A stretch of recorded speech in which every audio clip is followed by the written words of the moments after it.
You've watched the videos, downloaded the apps, and sworn that this is the year you'll finally get your money right. But a few weeks in, you're right back where you started, feeling totally frustrated and like you failed again. If this sounds a little too familiar, I need you to hear this. You are not the problem. The complicated, rigid systems you've been told to follow are. So today we're skipping all that. We're going to talk about the simple, critical mistakes that cause most budgets to fail and how you can finally create one that actually sticks. Let's be real, the word budget alone is enough to give anyone a little anxiety. It just sounds so restrictive and complicated, like a full-time job you don't get paid for. You've probably tried to follow the advice out there, wrestling with some crazy spreadsheet or trendy app, only to end up more stressed than you started. The cycle of trying and failing doesn't just hurt your bank account, it crushes your confidence. You start to think, maybe I'm just bad with money. I'm here to tell you that is absolutely not true. The reason your past budgets blew up has almost nothing to do with your willpower and everything to do with the approach. Most advice for beginners throws you straight into the deep end with a dozen different rules and 50 categories to track. It's like being told to run a marathon when you haven't even figured out how to jog around the block yet. So today we're doing this differently. We are not building some massive intimidating spreadsheet. Instead, we're going to pinpoint the 5 simple landmines that trip up almost every single beginner. Once you see them, you can sidestep them for good and build a money plan that feels less like a prison and more like a roadmap to where you actually want to go. Mistake number 1.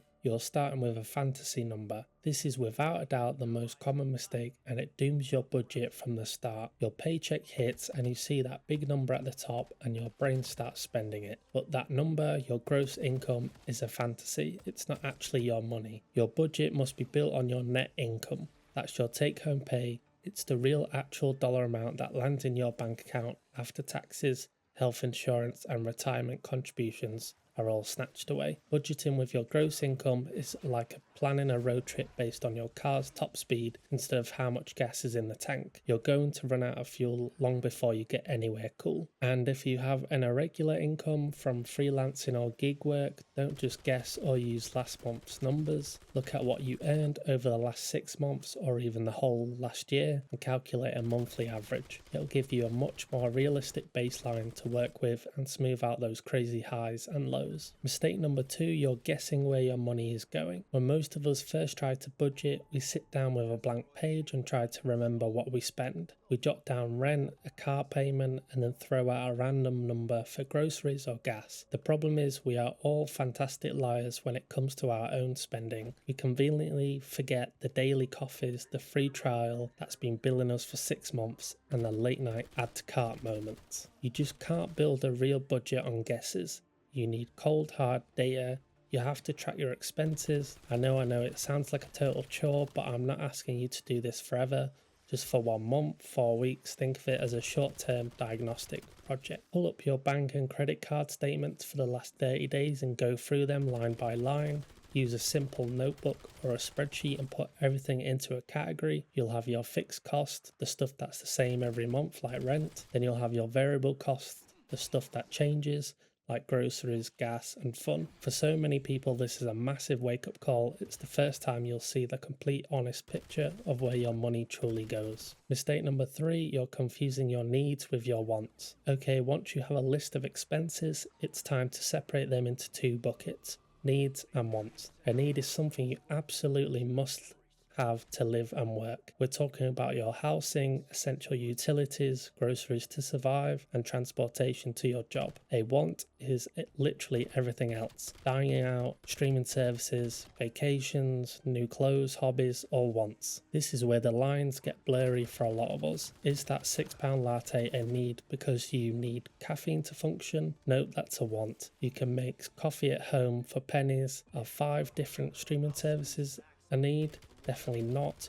When you let wants sneak into your needs category, you trick yourself into thinking you have to spend more than you actually do, which leaves nothing for your actual goals. This gets really serious if you live in a high cost of living area where rent might eat up 50% of your income. If you aren't ruthless about identifying your true foundational needs, your budget will be in the red before you even think about having any fun. Now that we've covered the first 3 mistakes, you're probably starting to see why your old budgets went off the rails. If this is already starting to click for you, do me a quick favour and hit that subscribe button. We're about to get into the last 2 mistakes and then pull this all together into a dead simple plan you can start today. Your subscription really does help this channel reach and help more people who are tired of being stressed out by money. Mistake number 4, you're forcing yourself into a plan that wasn't made for you. You've probably heard of the 50-30-20 rule. It's a guideline that suggests putting 50% of your take-home pay towards needs, 30% towards wants, and 20% towards saving and debt. It's a great starting point, but where people fail is treating it like an unbreakable law. If your needs are actually at 65% of your income because of insane rent or student loans, trying to cram that into 50% box overnight is a recipe for disaster. You'll constantly feel like you're breaking the budget, feeling guilty,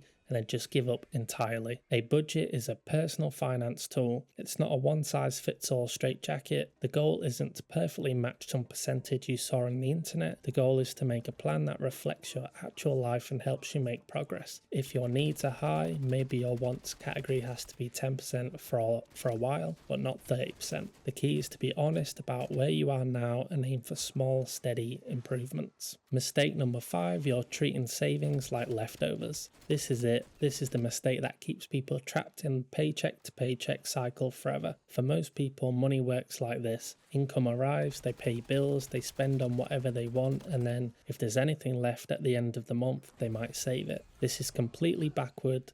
It treats your most important financial goals like an emergency fund, a down payment, or getting out of debt as the least important of your financial life. They only get funded with scraps, and most of the time there are no scraps. Successful budgeting flips the script. You have to pay yourself first. This means after you get paid, the very first bill you pay is to your future self. Decide on a savings goal, whether it's 5%, 10%, or whatever you can manage, and move that money out your checking account immediately. Shove it into a separate high-yield savings account where you won't accidentally spend it. Better yet, automate the transfer so it just happens. You guarantee you'll make progress on your goals, then you learn to live on what's left over. Okay, we've called out the big mistakes, now what? How do we actually turn this into a budget that works? Here is a simple 4-step plan you can start right now. Step 1, find your real monthly income. Forget your gross pay, log into your bank account and find out exactly what you're deposited from your job over the last month. That number, your net income, is your real starting line. Step 2, track and categorize.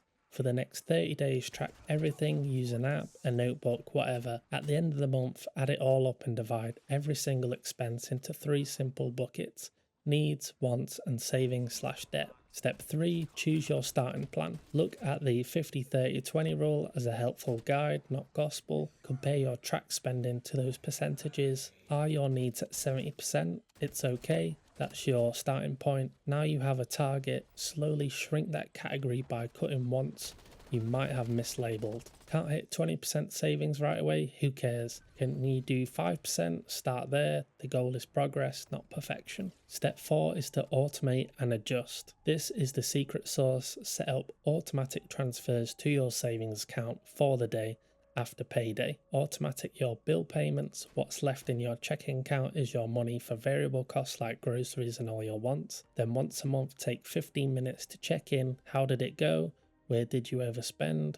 What tiny tweak can you make for the next month? A budget is a living thing. It has to be adjusted to keep working. There are also plenty of tools that can help. Some people love apps like Pocket Guard to see what's left to spend at a glance. Others swear by you need a budget for a super detailed approach, but honestly a simple Google Sheet or Excel file works just as well. The tool doesn't matter as much as the habit. Building a budget you can actually stick to isn't about finding the perfect app or a magical spreadsheet. It's about avoiding a few fundamental mistakes.